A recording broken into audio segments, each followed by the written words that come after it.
Assalamualaikum warahmatullahi wabarakatuh. Nama saya Awang Imran Iman bin Awang Sabah dan nama pendaftaran saya 05DE23F1032. Hari ini saya akan membentangkan tentang syariah sebagai garis panduan teknologi hijau dalam pembangunan infrastruktur. Dalam dunia yang semakin maju, pembangunan infrastruktur menjadi nadi kemajuan sesebuah negara. Namun, pembangunan yang pesat sering mengabaikan kelestarian alam sekitar. Di sinilah peranan syariah sebagai garis panduan teknologi hijau menjadi penting. Allah Subhanahu Wa Taala berfirman dalam surah Al-A'raf ayat 7, surah yang ke-7 ayat yang ke-56. Dan janganlah kamu membuat kerosakan di bumi sesudah Allah memperbaikinya. Dengan panduan ini, pembangunan dapat dijalankan secara lestari dan selaras dengan kehendak Allah. Apa itu teknologi hijau? Teknologi hijau merujuk kepada inovasi yang mengurangkan impak negatif terhadap alam sekitar. Contohnya, penggunaan tenaga boleh diperbaharui, bahan binaan mesra alam dan sistem pengurusan yang sisa yang cekap. Rasulullah SAW bersabda, tidak seorang Muslim pun yang menanam pokok atau menanam tanaman lalu dimakan oleh manusia, burung atau haiwan, melainkan baginya pahala sedekah.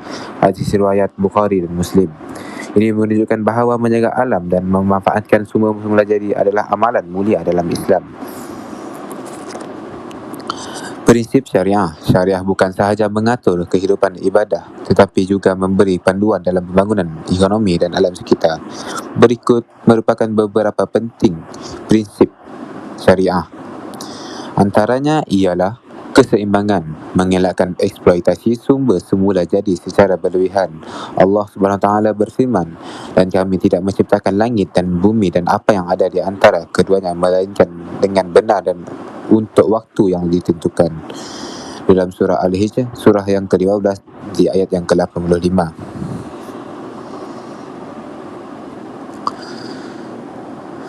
Tidak merosakkan, infrastruktur mesti dibina tanpa mencemar alam sekitar. Islam menekankan bahawa pembangunan tidak boleh menyebabkan kerosakan alam atau mudarat kepada manusia.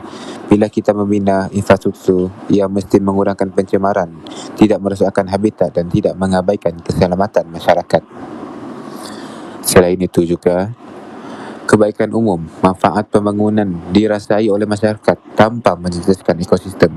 Prinsip maslahah bermaksud sesuatu pembangunan itu mesti memberi manfaat kepada orang ramai, bukan hanya menguntungkan pihak tertentu. Ia juga harus mengekalkan keseimbangan ekosistem supaya kebaikan berterusan. Rasulullah SAW bersabda, sebaik-baiknya manusia adalah yang paling bermanfaat kepada manusia lain. Hadis riwayat Ahmad. Contoh teknologi hijau yang selaras dengan syariah ialah pembangunan mesra alam, pengurusan air, pengangkutan hijau dan juga tenaga boleh diperbaharui.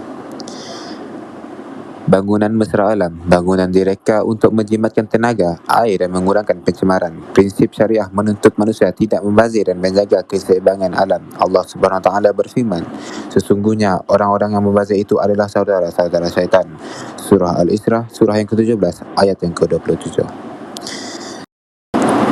Yang kedua ialah pengurusan air. Islam menekankan larangan membazir air walaupun ketika berwuduk. Maka teknologi hijau dalam infrastruktur perlu memaksimumkan kegunaan air dan mengurangkan pencemaran. Dan yang ketiga ialah pengangkutan hijau. Islam menggalakkan kemudahan yang memberi manfaat ramai. Infrastruktur pengangkutan hijau mengurangkan pencemaran dan kesesakan lalu lintas. Dan yang keempat ialah tenaga boleh diperbaharui. Syariah menekankan mizan iaitu keseimbangan. Menggunakan tenaga bersih adalah usaha menjaga bumi supaya tidak terlalu bergantung pada bahan api fosil yang mencemar. Allah SWT berfirman, dialah yang menjadikan untuk kamu bumi yang mudah digunakan, maka berjalanlah di segala penjurunya dan makanlah dari rezekinya dan hanya kepadanya kamu kembali. Surah Al-Mulk, surah yang ke-67 ayat yang ke-15. Contoh tenaga yang boleh diperbarui ialah solar farm, turbin angin dan juga mini hydro. Kebaikan pembangunan. Dengan mengikut garis panduan syariah, pembangunan infrastruktur hijau dapat menjaga alam untuk generasi akan datang, menyediakan persekitaran sihat untuk masyarakat, menjamin pembangunan ekonomi berterusan tanpa menjejaskan bumi. Allah SWT berfirman, dan Dia telah menjadikan kamu khalifah di bumi. Kesimpulannya, Syariah bukan sekadar panduan spiritual, tetapi juga panduan praktikal dalam pembangunan lestari. Dengan menggabungkan prinsip syariah dan teknologi hijau, kita dapat membina infrastruktur moden yang mesra alam, bermanfaat untuk semua dan selaras dengan kehendak Allah Subhanahu Wa Taala. Sekian, terima kasih.